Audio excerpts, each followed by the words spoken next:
বিসমিল্লাহির রহমানির রাহিম। আমি আপনাদের জন্য আরও একটা কন্টেন্ট নিয়ে আসলাম। একজন মৎস্য শিকারী কতটা নেশা হলে সে মাছ ধরার জন্য অধীর আগ্রহে ঘন্টার পর ঘন্টা মাছ শিকার করে থাকে।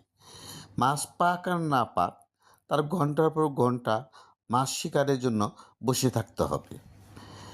এমন একজন মানুষ দেখে আমার খুব ভালো লেগেছে। সে দীর্ঘ টাইম মাছ ধরার জন্য এখানে অপেক্ষা করছে। কখন একটা মাছে ঠোকর দিবে বড়শিতে, সে অপেক্ষা প্রহর গুনছে। আর আমি এর মাঝে এই সবুজ প্রকৃতিতে বেড়াতে গিয়েছিলাম ঢাকার কাছেই সাভার নবীনগরে। আর এই নবীনগরের পরিবেশটা দেখে আমার খুবই ভালো লাগেছে।